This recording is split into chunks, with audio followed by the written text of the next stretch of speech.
Hey guys, what's up? Today we will be taking a in-depth look at the DJI Fly app for the Mavic Mini and the Mavic Mini 2. Now if you're new here to the Murciman channel, we do all things tech. So consider subscribing and turning on post notifications if you like what you see. Also follow me on all my socials, link in the description below at Murciman with 2 N's. Also, one last thing, join our Discord server because it's a ton of really good behind the scenes and all types of stuff there. Now, if any point throughout this video you have anything that you kind of want to add, you have questions or anything, feel free to leave a comment down below, or you can also DM me on Instagram. Link of that is in the description below.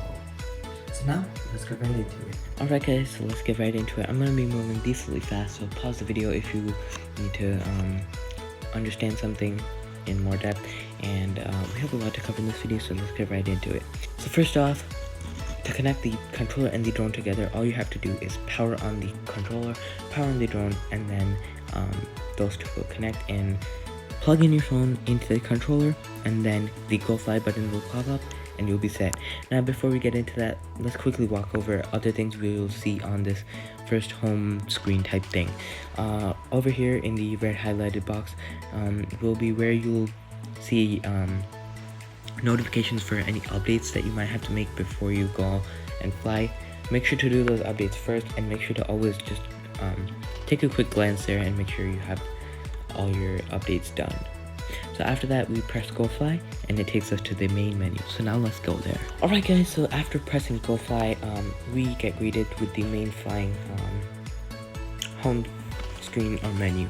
So in the top left hand corner, we can see P mode, and those are basically the different flight modes that we have. We have position mode, which is the normal mode, sports mode or high speed mode, and then we have smooth mode or slow speed. Smooth is very useful for shooting like smooth cinematic footage. Position is what usually people use, and sports mode is for high speeds or windy situations. Next to that is the status indicator.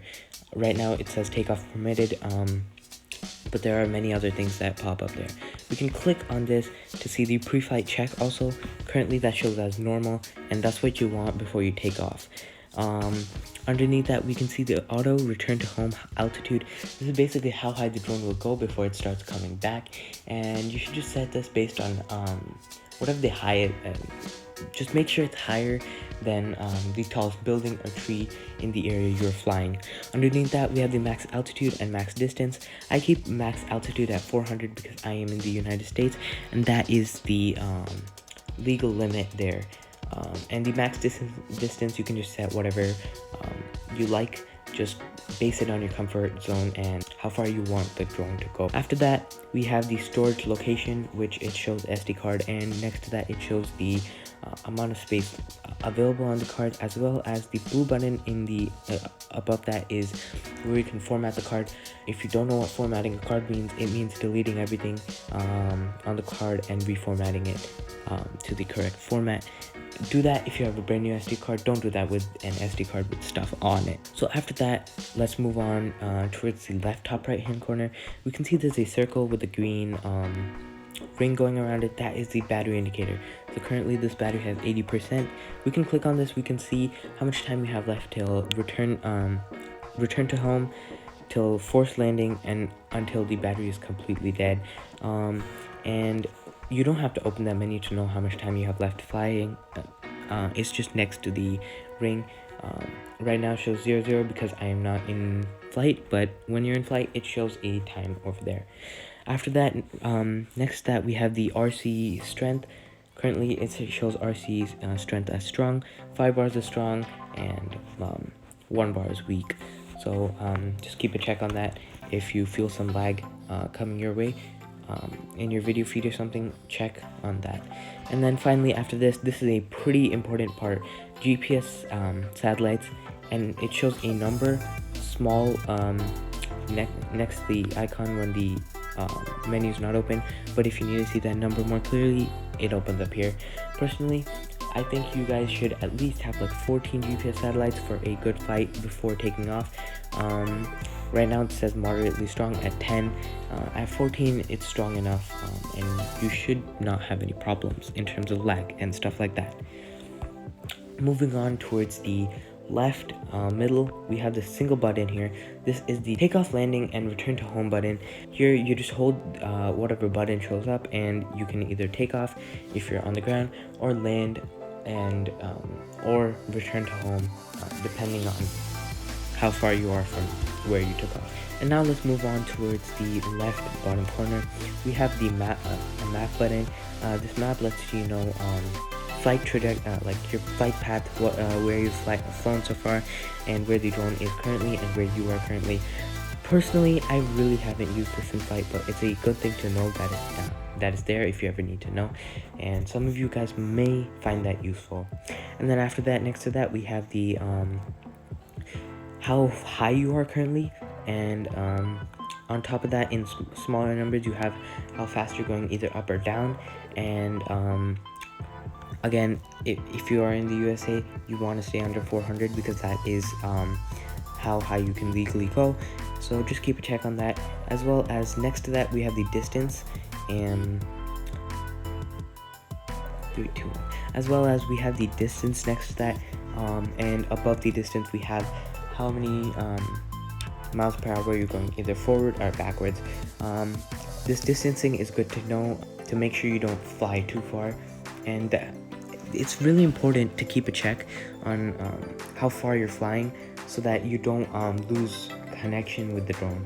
And now on the right side in the middle, we can see the button, the shutter button, and you can take photos, videos, and stuff like that with that. There is also a button on the controller to do that, so you can use both, use whatever you prefer. On top of the button, we have where we can change from the photo, video, and quick shot mode. On the photo mode, we have single and time shot. Video, we have 2.7K up to 30 frames and 1080p up to 60 frames. This is on the normal Mavic Mini. If you have the Mavic Mini 2, you also have 4K. And then in the quick shots, we can't access this because we're not in flight right now, but I'll leave a screenshot here of all the quick shots available. And underneath the shutter button, we have our photo library. This is where we can check all the images and videos we have taken during our flight. Alright guys, now that I know that already seems like so much information, but now let's take a little deeper dive into the menu. So now we can access that by clicking the three dots in the top right hand corner, and there are 5 different sections in here. So we have the safety, control, camera, transmission, and about. We'll go through all of these part by part. So the first section, safety. The first part of this we already covered in the pre-flight check: the max altitude, max distance, and auto return to home altitude.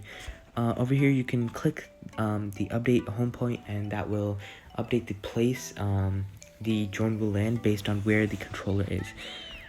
Underneath this, we have some calibration, IMU, and compass. It says normal in front of both of those, meaning we don't need to do anything. Don't touch the calibration unless it's warning you to. You really don't need to unless it's telling you. Underneath that, we have battery information. In battery information, there's quite just technical specs of the battery. We really don't need to touch on these because you shouldn't really need this stuff too much. After that, we have unlocking geozones. Now I will cover unlocking geozones in a completely different video because it's a huge topic and it's very confusing. It took me quite long to figure out what geozones and stuff were, but I'll cover that definitely for you guys in a different video. But basically, once you unlock get your unlocking license, you can import the license to your aircraft from over here, and this is a very important step. Again, not for this video, for the other video. But underneath that, we have advanced safety settings. In here we have what the drone will do when signal lost. It can return to home, descend, or hover. Personally, I set it to return to home, and I definitely recommend you guys should also, because it basically means that if you lose signal, the drone will start coming back itself. Underneath this, we have emergency propeller stop. So in the event of an emergency or whatever, if you need instantly shut off the propellers. Say you're about to fly into someone and you don't want to cut them, you can just turn off the propellers, drone will drop. You can set whether you want to use this anytime or in emergencies only. I have this on emergency only, but it's your opinion on what you want to put that at. Finally, we have two more things in the safety section of this menu. We have Find My Drone. This is very useful for if you lose your drone or don't know where you landed. It shows the last location of the drone, your current location, and you can also start flashing and beeping so that it's easier to find the drone if you lose the drone or you just can't really find it. And then finally after that is remote identification. Over here, there's really not much you have to touch. Just make sure your UUID and identification and flight information, both of these are checked on. And pretty much other than that, there's nothing else to touch here. Okay, and now let's move on to the control tab. In the control tab, we have the 3 flight modes: Cine Smooth, Position, Sport, which you can obviously change from the normal flight interface. Also, underneath this are the units. You can have metric in meters, metric in kilometers, and imperial. Then moving on, underneath that we have the gimbal mode. There's follow mode and FPV mode. Follow mode has the gimbal turned on, and so it'll keep the video as smooth as possible and as straight as possible. This is in FPV mode. Say you turn the drone and the drone tilts, your camera will also tilt. FPV mode, if you don't really know what you're doing, you can try it, but it's really confusing to fly. Honestly, just keep it in follow mode, and especially if you're recording video, you definitely want follow mode. Underneath this, we have advanced gimbal settings. In here, we can change the pitch speed, the pitch smoothness, and whether the gimbal can rotate above what like flat 0 degrees would be. Pitch speed and smoothness, I have it at 28 and 9. Just choose something, just play around and choose something. But allow upward gimbal rotation, I highly suggest you should turn this on, because I don't know why DJI doesn't even have it on from the factory. It's such a it's a very useful feature, and honestly, just turn it on. There's no loss if you turn it on. Finally, under this we have the gimbal calibration. Again, you really don't need to calibrate the gimbal unless it's telling you to, or you see some severe problems like the gimbal's just not doing its job properly.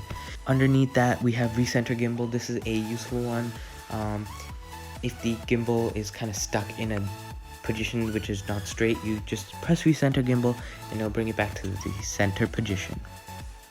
And then finally after that, we have stick mode. Personally, if you don't know what you're doing, don't touch this. Just stick with mode 2, which is the default that you get with the factory. There's really nothing to change unless you know what you're doing, or you seriously can't live with mode 2 because it's just too confusing for you. Underneath this, we have RC calibration. Again, same thing as all the calibrations. You don't need to touch it unless there's something severely wrong and you can tell, or the drone is telling you to do it itself. And after this, we have flight tutorial. You run through this in the beginning when you first open up the app. If you ever really need to run through it again, it's here. Or if for some reason when you launch the app you don't get it, it's located here. You should definitely run through it for the first time. It gives you a lot of useful information and teaches you the basics of flying. And then underneath this is if you need to repair to your aircraft, say your controller can't find the aircraft for whatever reason, just come to control, scroll all the way down and click that button. Next, let's move on to the camera tab. In the camera tab, we have it's relatively not that much stuff to do, but regardless, there are some important things we should go over. First of all, you can choose the photo size or aspect ratio 4:3 or 16:9. 16:9 is wider, and it's a more common thing than 4:3, but again, you choose based on your preference. And then we have the same SD card thing that we can find in the pre-flight check. Just lets you format and shows how much space you have left. Underneath that, we have advanced shooting settings. Now in here, there are quite a few complicated photography things. If you don't know what this stuff is, leave it. There's only one thing you really need to turn on in here is grid lines. But in this menu we have you can turn on the histogram, overexposure warning, grid lines, white. You can change whether you want your white balance to be auto or manual, your anti-flicker mode, video subtitles, and whether you want it to cache while recording, and then you can choose the max video cache. And for grid lines, I would recommend you should turn on some. I use the normal classic grid as well as the point in the center. You can also choose an X grid lines, but grid lines really help you when you're trying to film something. It just kind of tells you where you should be filming, and generally while flying also it's very helpful. Okay, and now let's move on to the transmission page. Here the only thing we really need to know is that you can change between whether you want to manually choose your channel or auto. Now this page is a little different for the Mavic Mini 2, I'm pretty sure, because that uses OcuSync technology, which is DJI's technology that they use in all their other drones. Gives it a better range compared to the normal Mavic Mini, which I have, which runs on Wi-Fi. But if you're getting some really bad interference, you can come here. As you can see, right now I'm inside, so we're getting quite a bit of interference. It shows like one of the channels is red. Now if it's on auto, the drone should deal with everything for yourself, but just make sure it's on auto. And last but not least is the About tab. Now in here you'll find quite a bit of technical information. You can change the name of your drone, there's the model of your drone, and then the next section in here is all your firmware, aircraft firmware, RC firmware, FlySafe database, and other versions of stuff. And you can check for updates here. Honestly, the app usually tells you yourself, so you shouldn't really need to worry about that. And finally under here, I'm going to blur out the numbers on the left side, but these are your battery serial, these are all your serial numbers: battery, flight controller, remote controller, and camera. Flight controller is the most important one for opening geozones, but again, I'll cover that in a different video. So yeah guys, that pretty much was a basic walkover of the DJI Fly app. I hope you guys learned what you wanted to learn and have enough information for you guys to start flying. Again, if I missed anything in this video, or if you have any questions, leave a comment down below. And if you like the video, please leave a like on this video and subscribe and turn on post notifications to be part of the Mercy fam, the best fam on YouTube. But yeah guys, I think that pretty much wraps it up for this video. Hope you guys enjoyed it, and I hope you guys are all doing well. Stay safe and be out.